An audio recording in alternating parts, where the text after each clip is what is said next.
Palavra da Verdade, a exposição bíblica com Hernandes Dias Lopes. Convido você para pegar sua Bíblia comigo e abrir a sua Bíblia no livro de Gênesis, capítulo 18. Eu quero ler com você esta belíssima passagem que trata de um importante episódio na vida deste patriarca, o pai de todos os crentes. Então, abra sua Bíblia e acompanhe a leitura comigo, Gênesis 18. Apareceu o Senhor a Abraão nos carvalhais de Mamre, quando ele estava sentado à entrada da tenda, no maior calor do dia. Levantou ele os olhos, olhou, e eis 3 homens de pé em frente dele. Vendo-os, correu da porta da tenda ao seu encontro, prostrou-se em terra e disse: Senhor meu, se acho mercê em tua presença, rogo-te que não passes do teu servo. Traga-se um pouco de água, lavai os pés, repousai debaixo desta árvore. Trarei um bocado de pão. Refazei as vossas forças, visto que chegastes até vosso servo.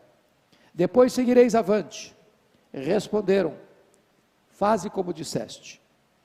Apressou-se, pois, Abraão para a tenda de Sara e lhe disse: amassa depressa 3 medidas de flor de farinha e faze pão assado ao borralho. Abraão, por sua vez, correu ao gado, tomou um novilho tenro e bom e deu ao criado que se apressou em prepará-lo. Tomou também coalhada e leite e o novilho que mandara preparar e pôs tudo diante deles. E permaneceu de pé junto a eles, debaixo da árvore, e eles comeram. Então lhe perguntaram: Sara, tua mulher, onde está? Ele respondeu: está aí na tenda. Disse um deles: certamente voltarei a ti daqui a 1 ano, e Sara, tua mulher, dará à luz um filho. Sara o escutava, ou estava escutando, à porta da tenda atrás dele. Abraão e Sara eram já velhos, avançados em idade, e a Sara já lhe havia cessado o costume das mulheres. Riu-se, pois, Sara no seu íntimo, dizendo consigo mesma: depois de velha, e velho também o meu marido, terei ainda prazer? Disse o Senhor a Abraão: por que se riu Sara, dizendo, será verdade que darei ainda a luz, sendo velha? Acaso para o Senhor a coisa demasiadamente difícil? Daqui a 1 ano, nesse mesmo tempo, voltarei a ti, e Sara te terá um filho. Então Sara, receosa, o negou, dizendo: não me ri. Ele, porém, disse: não é assim, é certo que riste. Tendo-se levantado dali aqueles homens, olharam para Sodoma, e Abraão ia com eles para os encaminhar. Disse o Senhor: ocultarei a Abraão o que estou para fazer? Visto que Abraão certamente virá a ser uma grande e poderosa nação, e nele serão benditas todas as nações da terra? Porque eu o escolhi para que ordene a seus filhos e a sua casa depois dele, a fim de que guardem o caminho do Senhor e pratiquem a justiça e o juízo, para que o Senhor faça vir sobre Abraão o que tem falado a seu respeito.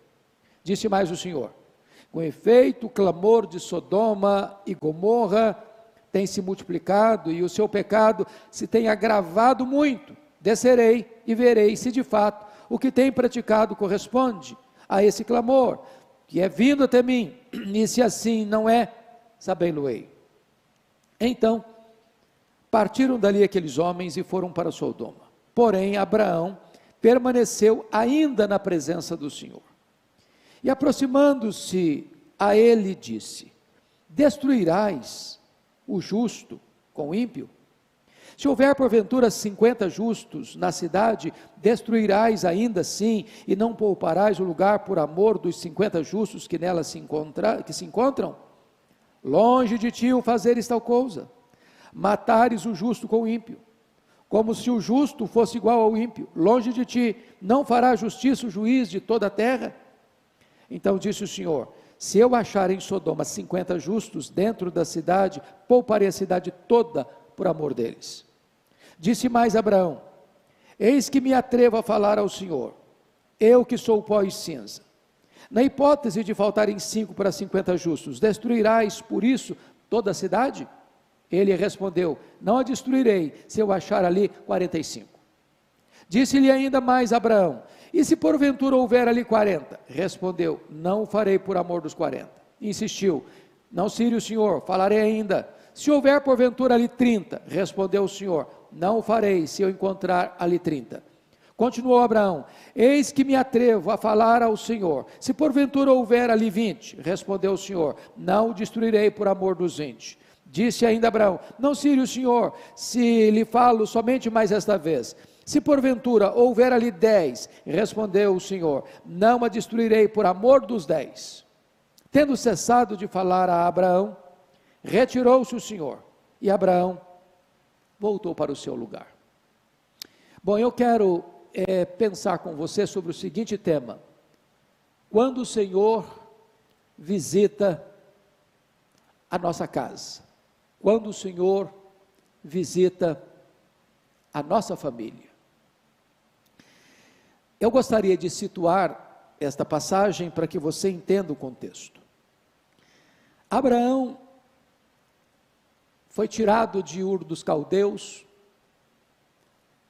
e Deus o ordenou a sair do meio da sua terra, do meio da sua parentela, ir para uma terra que Deus haveria de mostrá-lo, e Deus haveria de abençoá-lo e fazer dele uma bênção para as nações. E diz a Escritura que Abraão vai, Abraão levanta altares a Deus, mas diz a Escritura que depois de obedecer a Deus, ele passa por uma primeira prova. Há uma fome na sua terra, e ele, sem consultar a Deus, desce ao Egito. Ao descer ao Egito, ele tem ciência de que os valores, os princípios que governam aquela terra, são outros valores e princípios, e ele começa a imaginar que Faraó tem um harém, e que ele poderia ser morto pelos soldados de Faraó, se porventura a beleza da sua mulher, e a Bíblia diz que ela era extremamente formosa, pudesse atrair os olhos de Faraó. Então ele combina com a sua mulher para chegar no Egito e mentir acerca dela: você é minha irmã. E não tardou para que os príncipes olhassem para ela, se agradassem dela e levassem Sara para o harém de Faraó. E como resultado disso, Faraó cumulou a Abraão de presentes, de riquezas, de muito gado, muitos servos e muitas servas. Aquela riqueza não foi uma bênção para ele. Ele desceu ao Egito e ali transige com os valores absolutos de Deus. Até que Deus fere a casa de Faraó com pragas, e Faraó descobre a mentira de Abraão e repreende Abraão, e expulsa Abraão do Egito. Bom, ele retorna, ele volta agora, exatamente de onde tinha saído, e ao retornar ele demonstra quebrantamento, porque levanta um altar para o Senhor. Mas a riqueza que ele trouxera do Egito, ele já era um homem rico, mas trouxe mais riqueza, é o elemento que vai servir de fator principal para a crise entre ele e o seu sobrinho Ló, porque os pastores de ambos começam a brigar por falta de espaço, e então há a separação de Abraão e Ló, e Abraão, como líder do clã, abre mão de escolher, e deixa que Ló escolha primeiro. Diz a Bíblia que Ló olha para as campinas verdejantes do Jordão, onde estavam as cidades da planície, Sodoma, Gomorra e outras mais, e opta por ir para lá. E ele, Abraão, vai para Mamre, perto de Hebrom, e ali se estabelece. Depois, logo em seguida, no capítulo 14, a Bíblia nos informa de que houve uma invasão dos 4 reis, lá da Mesopotâmia, lá da planície do Eufrates, contra os 5 reis da planície do Jordão, onde estava Sodoma e Gomorra e onde morava Ló, e impõe sobre eles uma vassalagem. Depois de 12 anos de escravidão, esses 5 reis aqui da planície do Jordão se rebelam contra os 4 reis lá da Mesopotâmia e sofrem uma derrota cachapante. E esses reis lá da Mesopotâmia não só impõem uma derrota, mas levam o povo cativo e expoliam os seus bens. E Ló está no meio dessas pessoas que foram levadas escravizadas. Quando Abraão sabe disso, junta 318 homens da sua casa, valentes, preparados para a batalha, juntamente com os homens que ele aliançou-se naquela região, e impõe uma derrota de estratégia militar sobre os reis do norte, e tira das mãos deles o povo escravizado, inclusive o seu sobrinho Ló. Pois bem, quando você avança um pouco mais nas escrituras, para examinar esse assunto, você chega no capítulo 15, e Deus firma uma aliança com ele. E quando Deus visita-o, ele está muito triste, porque ele está com medo. Ele está com medo. E Deus aparece para ele e diz: Abraão, não fica com medo não, não tenhas medo, eu sou o seu escudo. Ele está com medo de quê? Talvez de uma retaliação daqueles reis, lá da Mesopotâmia.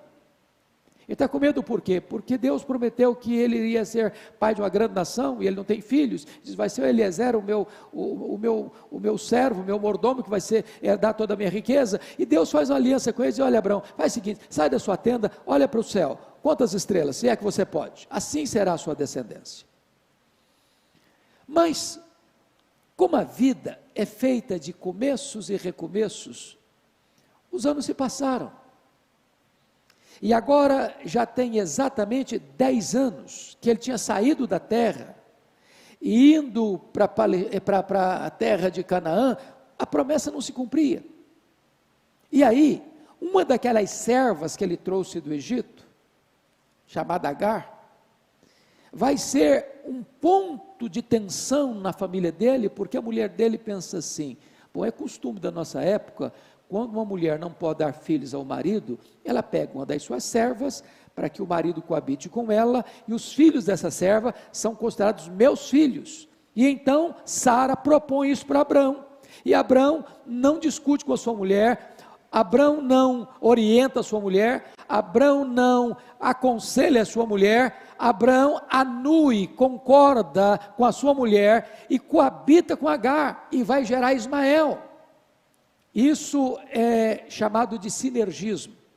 É quando o homem tenta dar uma mãozinha para Deus, é quando o homem tenta cooperar com Deus, como se Deus não fosse suficientemente sábio e poderoso para dar conta daquilo que prometeu. Pois bem, isso gerou um sério problema para aquela família.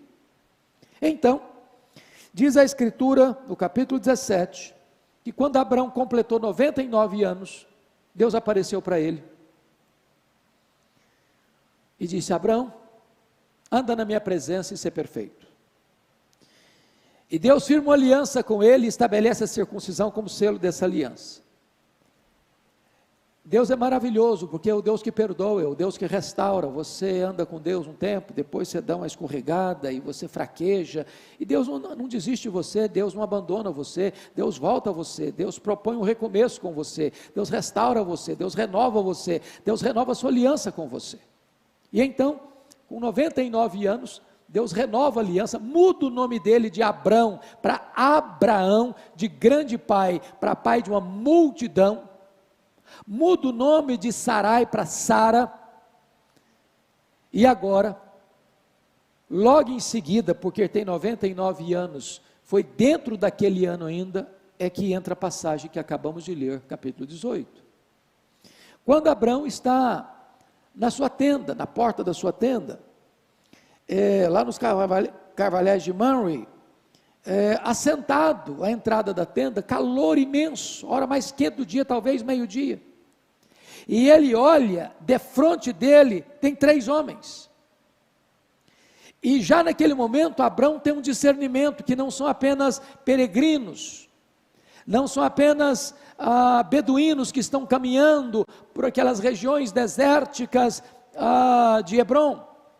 Ele reconhece que aqueles homens têm algo de especial, e mais do que isso, que é uma visitação de Deus à sua casa, à sua tenda, à sua família.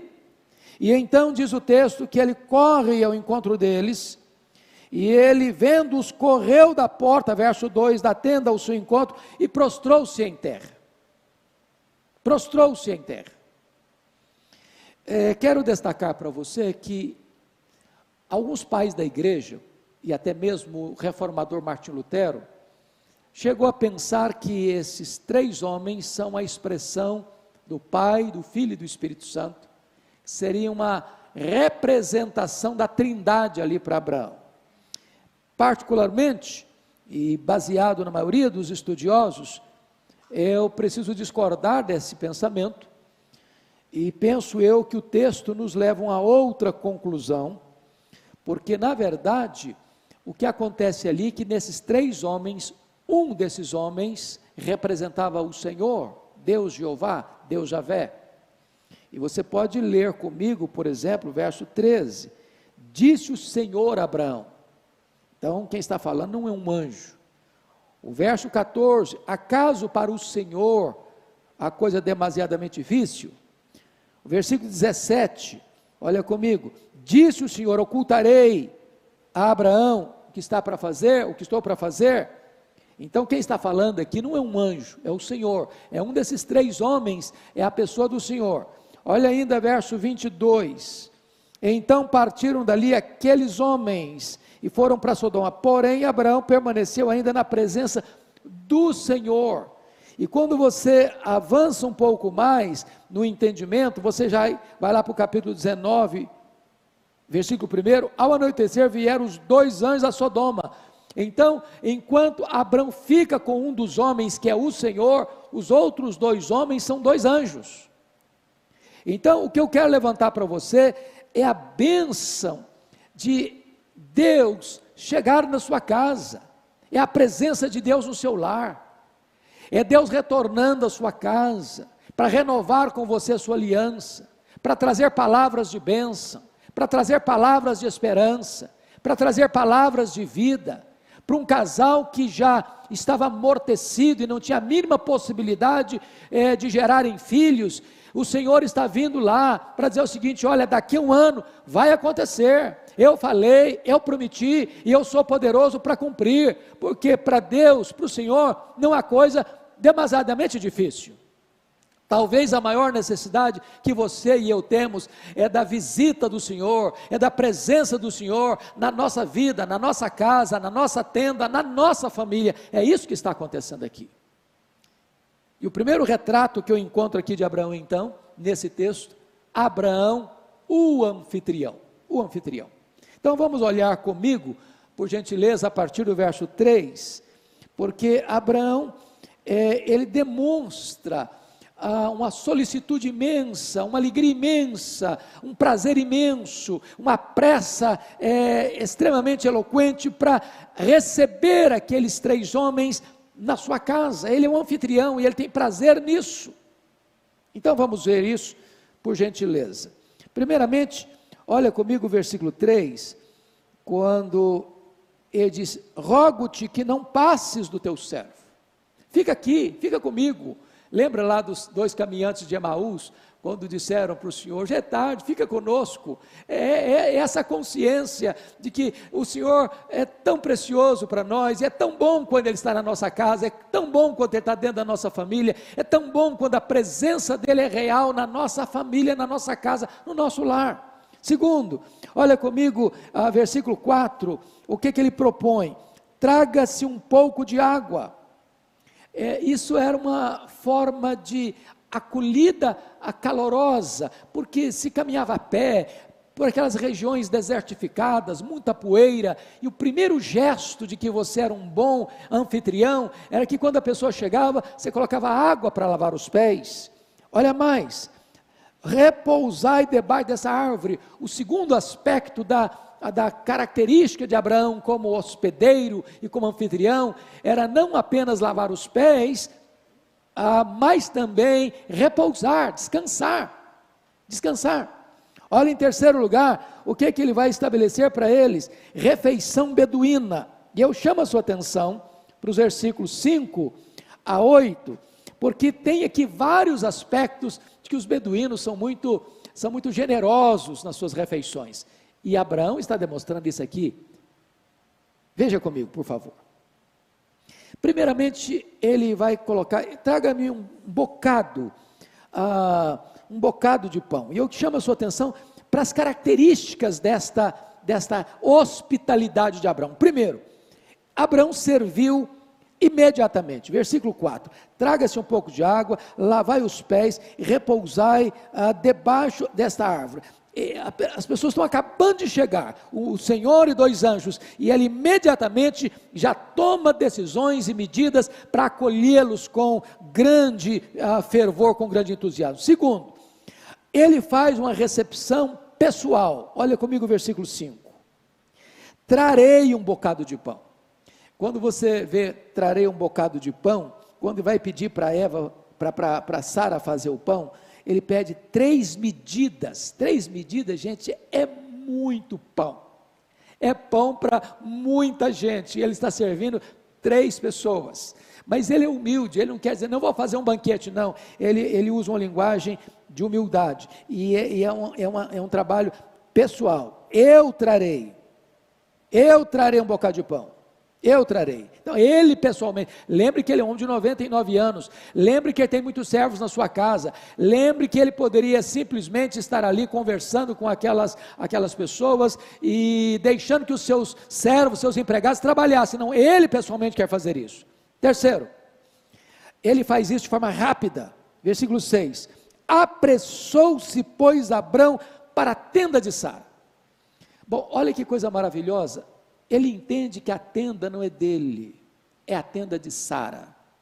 Quando a Bíblia diz que a mulher é a dona do lar, dona da casa, é nesse sentido, já está aqui. Abraão entendia que a tenda, embora ele morasse, embora ele fosse o líder, embora ele fosse o cabeça, embora ele fosse o chefe daquele clã, ele entendia que aquele espaço geográfico era chamado de a tenda de Sara. Bonito isso. Isso é um princípio, e ele faz isso com pressa, ele apressou para a tenda de Sara. Mas mais do que isso, a generosidade dele. Veja comigo quais são os expedientes dele. Primeiro, amassa depressa 3 medidas de flor de farinha. Flor de farinha é a nata da farinha, a farinha melhor, de melhor qualidade. E faz pão amassado. Cabia a mulher fazer o pão. Agora olha o versículo 7, Abrão por sua vez correu ao gado, 99 anos, ele não vai ao gado, ele corre ao gado, ele tem pressa, ele corre ao gado. Mas para que ele vai lá? Para tomar um novilho tenro e bom. Ele escolhe o bezerro cevado, ele escolhe o melhor, ele escolhe o mais tenro, ele escolhe o que ele tem de melhor. E diz o texto, versículo 7, deu ao criado, que fez o quê? Que se apressou em prepará-lo. Tudo é feito da melhor qualidade, tudo é escolhido com abundância, e tudo é feito com pressa. Agora veja você comigo o versículo de número 8, olha aí: tomou também coalhada e leite e o novilho que mandara preparar, e pôs tudo diante deles,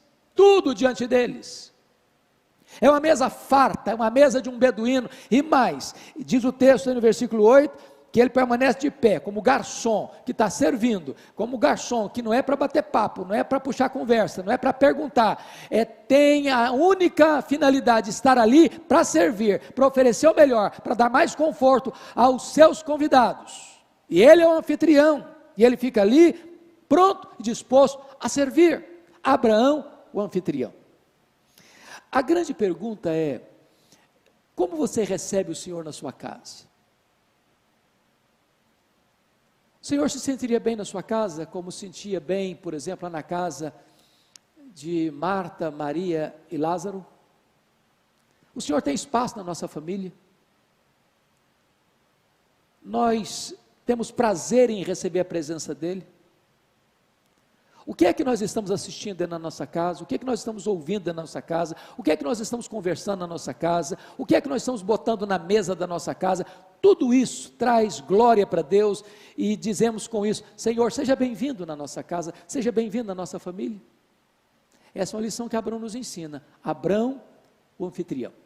Mas, quero partir para o segundo ponto desse texto. Agora Abrão, o marido. Então você vai ver comigo, por gentileza, nos versos 9 a 15, porque no verso 9, há uma pergunta, e aqui depois que eles tomam a refeição, eles vão mostrar a finalidade daquela visita. Essa visita tem duas finalidades. A primeira delas, uma visita de graça à família de Abraão. Segundo, é uma visita de juízo às cidades da planície do Jordão, Sodoma e Gomorra.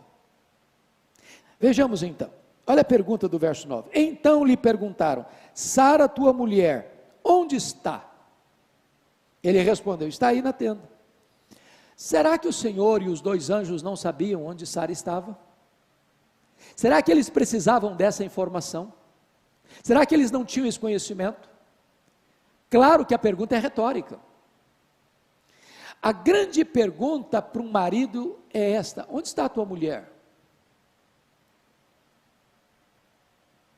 E onde está a tua mulher carrega por trás todo esse cenário. Como é que ela está? Como é que você tem tratado a ela? Como é que você tem convivido com ela? Como é que tem sido o seu relacionamento com ela? Eu tenho ministrado a você, Abraão, desde que você saiu de Ur dos Caldeus. Eu tenho falado com você, eu tenho visitado você, tenho dado promessas a você, eu tenho renovado as minhas alianças com você, eu tenho sempre reafirmado a minha palavra para você, de que eu vou suscitar a partir de você uma grande descendência. A grande pergunta é: onde está a sua mulher em tudo isso, Abraão?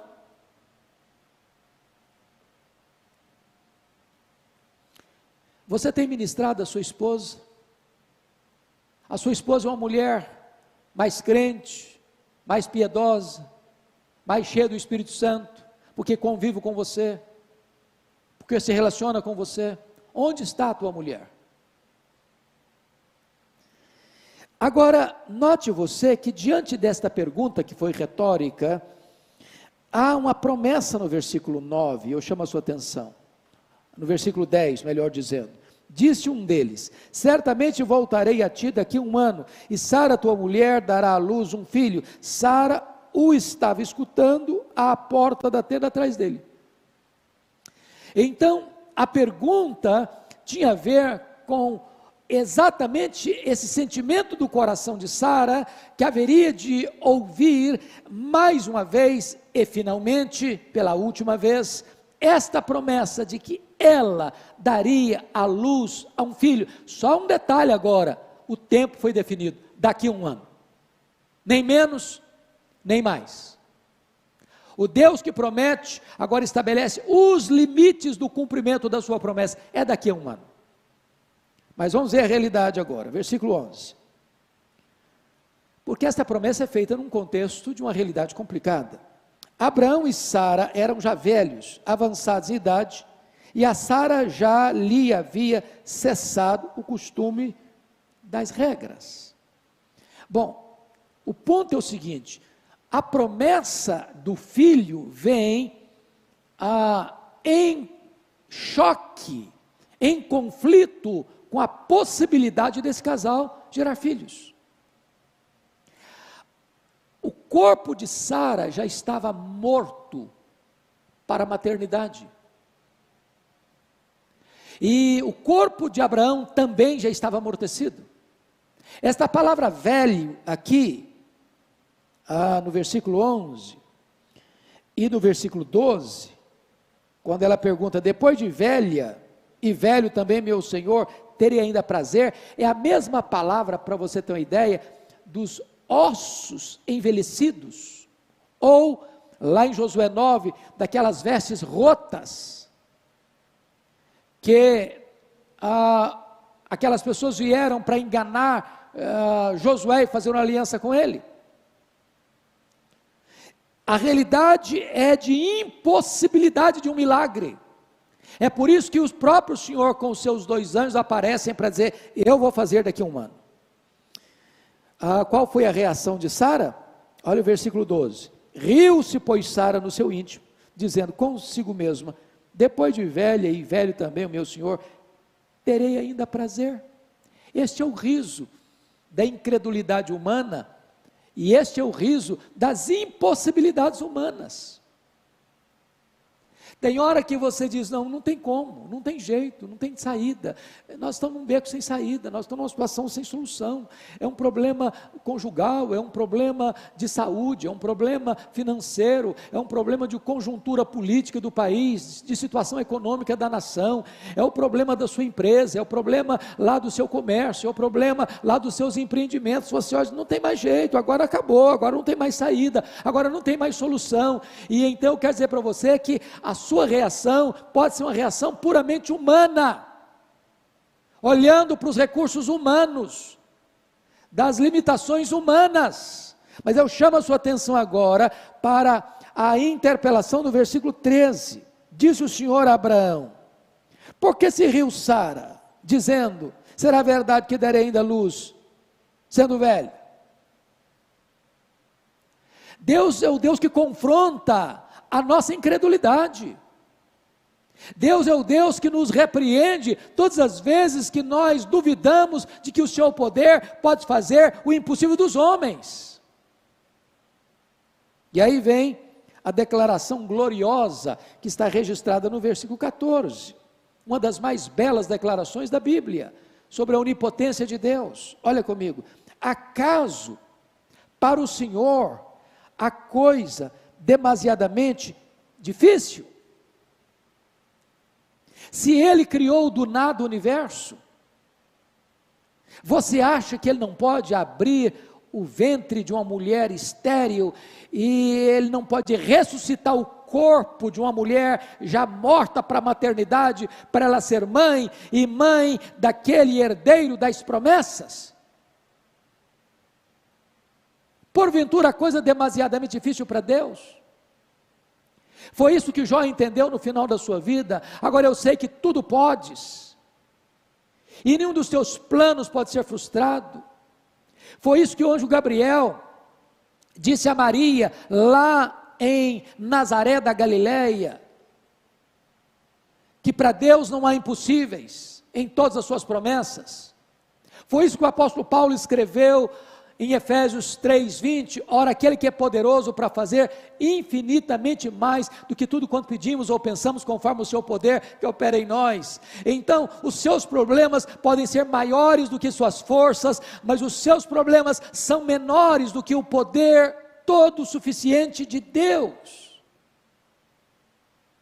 Então, o Senhor, depois de fazer isso, faz um confronto no versículo 15. Então Sara, receosa, o negou, dizendo, não me ri. Ele, porém, disse, não é assim, é certo que riste.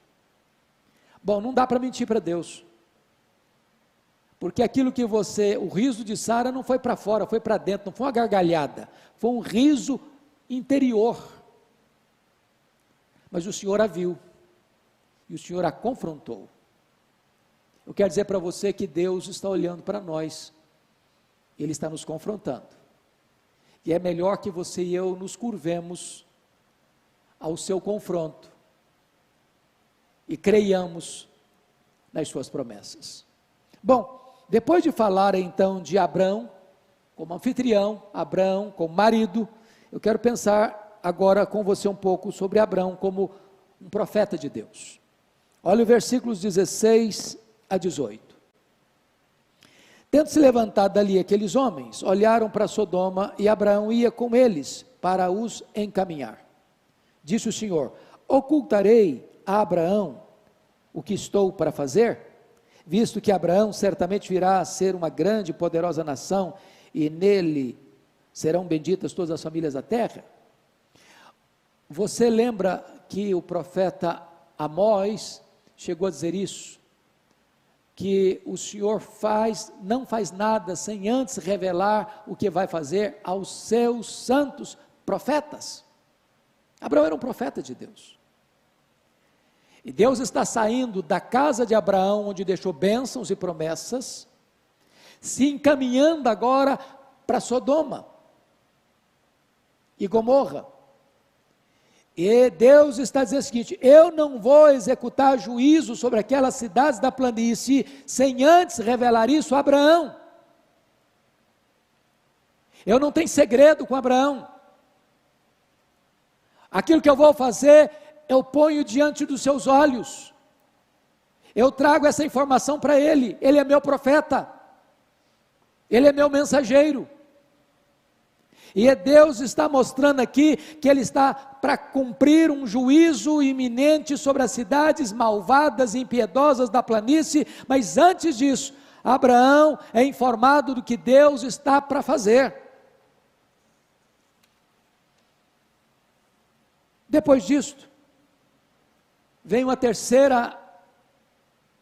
quarta figura de Abraão nesse texto. Primeiro, Abraão, o anfitrião. Segundo, Abraão, o marido. Terceiro, Abraão, o profeta. Mas, em quarto lugar, veja comigo, agora Abraão, o educador. Você pode olhar comigo, por gentileza, o versículo 19, um dos mais belos textos da Bíblia. Está escrito assim: porque eu o escolhi para que ordene a seus filhos e a sua casa depois dele, a fim de que guardem o caminho do Senhor e pratiquem a justiça e o juízo, para que o Senhor faça vir sobre Abraão o que tem falado a seu respeito.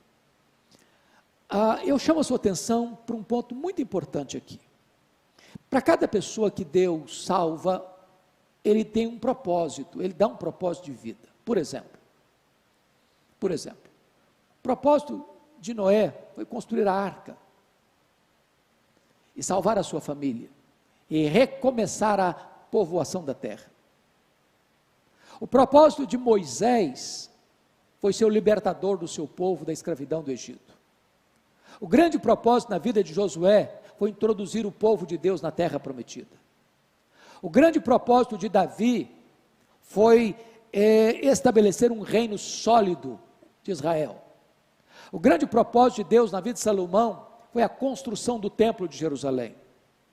O grande propósito de Deus na vida de Neemias foi reconstruir os muros de Jerusalém e restabelecer a vida espiritual daquela cidade. O grande propósito de Deus na vida de João Batista foi preparar o caminho do Senhor para que ele se manifestasse. O grande propósito de Deus na vida de Pedro foi que ele abrisse a porta do Evangelho para judeus e gentios. O grande propósito de Deus na vida de Paulo foi que ele levasse este Evangelho aos povos, às nações, aos gentios, aos mais longínquos. A pergunta é: qual foi o grande propósito de Deus na vida de Abraão, o pai da nação de Israel e o pai dos crentes? Bom, esse texto está nos dizendo que Deus o escolheu com esse propósito. Mas que propósito? Que propósito? Para que ordene a seus filhos, preste atenção agora, e a sua casa depois dele. Bom, então vamos fazer um pouquinho de conta aqui.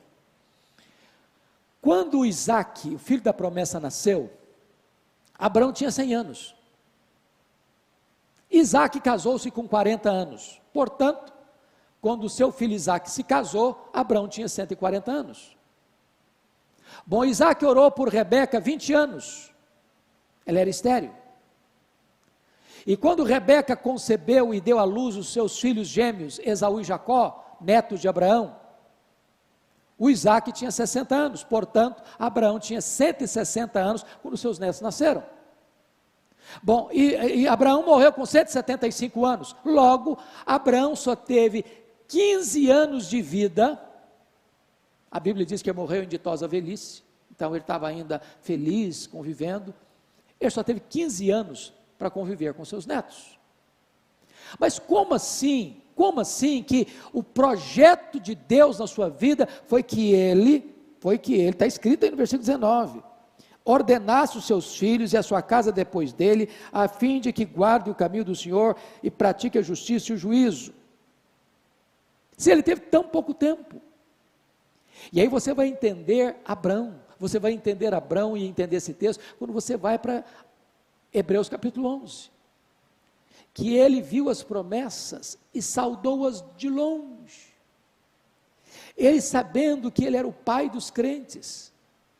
É como se ele estivesse olhando lá da sua tenda em Mamre, em Hebron, para os séculos para frente dele, para as gerações para frente dele, para as nações para frente dele. e para todos aqueles que o Senhor comprou com o seu sangue, de todas as raças, povos, tribos, línguas e nações, e abençoando essas gerações, dizendo o seguinte: eu quero que a minha geração seja santa, eu quero que a minha geração seja comprometida com Deus, eu quero que a minha geração conheça Deus, eu quero que os meus descendentes sejam comprometidos com Deus. Abraão era um educador comprometido com as futuras gerações. A pergunta que eu faço a você hoje é: qual é o compromisso que você tem de educar seus filhos, seus netos e as suas futuras gerações? Você se lembra do rei Ezequias? Um homem de Deus, mas que cometeu um gravíssimo erro nesse particular. Quando ele tinha 39 anos de idade, Deus apareceu para ele e disse para ele colocar em ordem a sua casa, porque certamente ele morreria. E ele clama a Deus, ele chora diante de Deus, e Deus ouve a sua oração, estende-lhe a sua idade para mais 15 anos. E diz a Escritura que 3 anos depois de curado, ele gera um filho, chamado Manassés. E diz a Escritura que então ele morre, e seu filho começa a governar com 12 anos de idade, reina 55 anos em Jerusalém. Foi o rei mais perverso, mais cruel, mais sanguinário, mais assassino, mais feiticeiro, mais idólatra da história dos reis de Judá. E diz a Escritura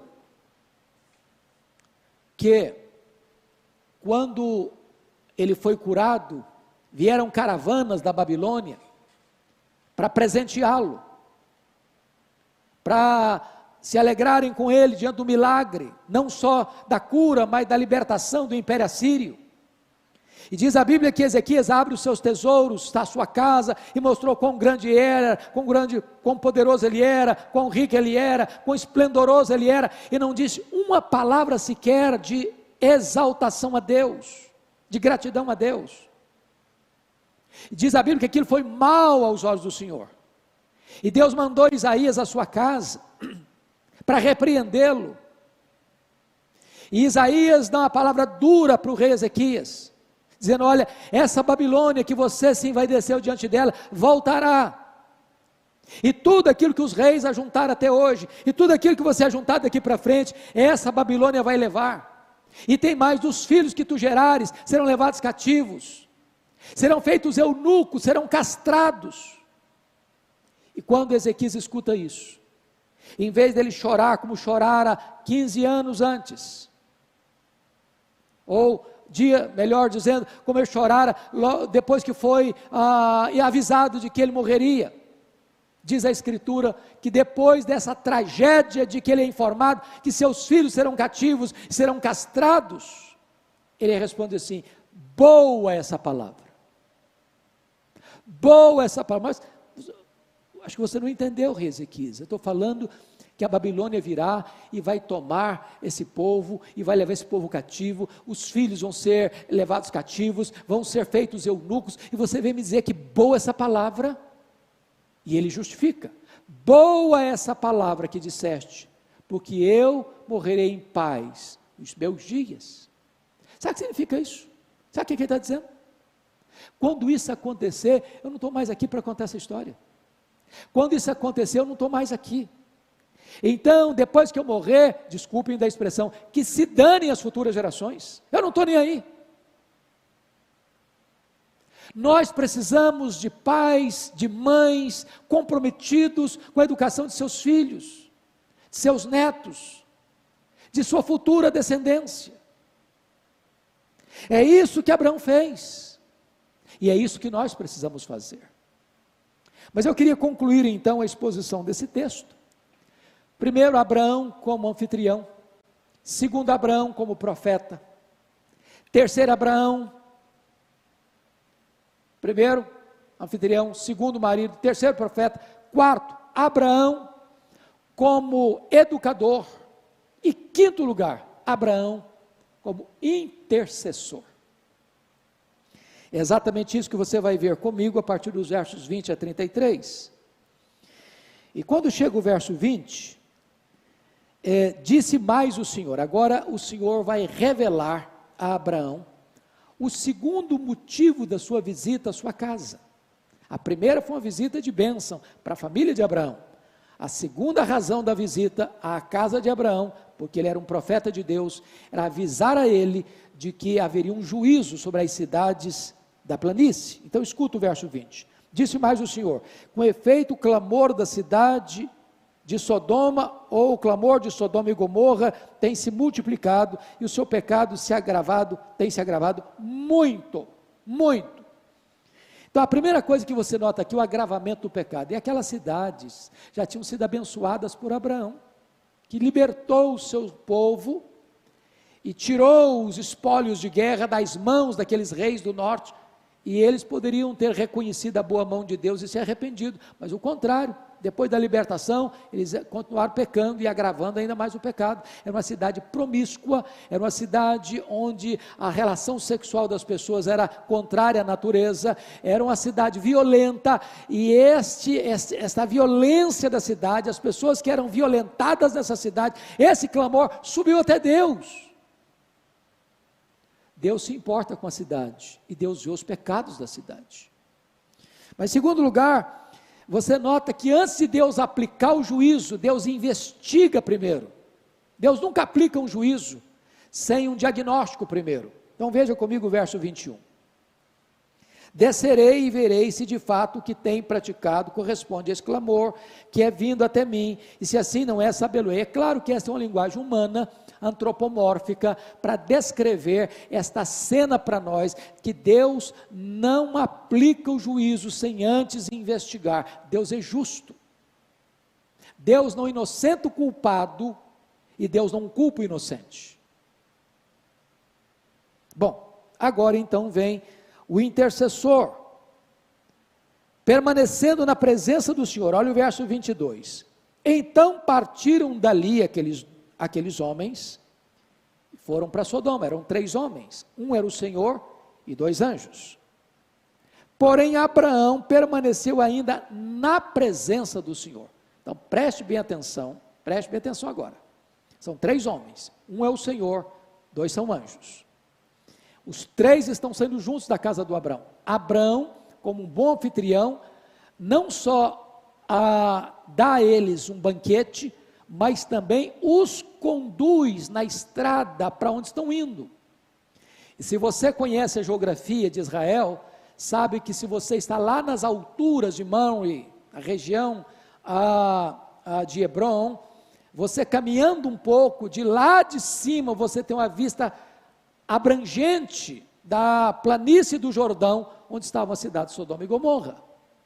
Mas Abraão fica com o Senhor. Uma das pessoas desses 3 homens é o Senhor, e ele permanece na presença do Senhor, conforme o registro do verso 22. Porém Abraão permaneceu ainda na presença do Senhor. E para que permaneceu? Para interceder, para se colocar na brecha. Abraão tem compromisso com Deus, tem amor aos homens, é o intercessor. E a outra coisa, em quarto lugar, que eu chamo a sua atenção, que ele apela para o caráter justo de Deus. Chama a sua atenção para o verso 23, olha aí. E aproximando-se ele disse: destruirás o justo com o ímpio. Olha o verso 25, porque lapidar o verso 25. Longe de ti, Abraão faz uma apologia do caráter justo de Deus. Longe de ti o fazeres tal coisa, matares o justo com o ímpio, como se o justo fosse igual ao ímpio. Longe de ti, não fará justiça o juízo de toda a terra.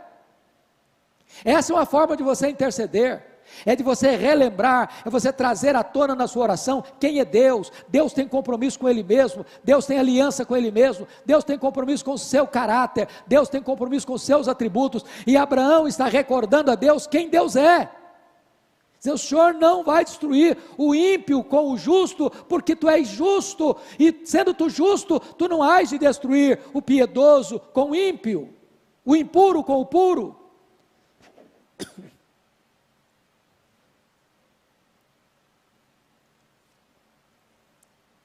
Quinto lugar, Abraão, na sua intercessão, ele insiste com Deus.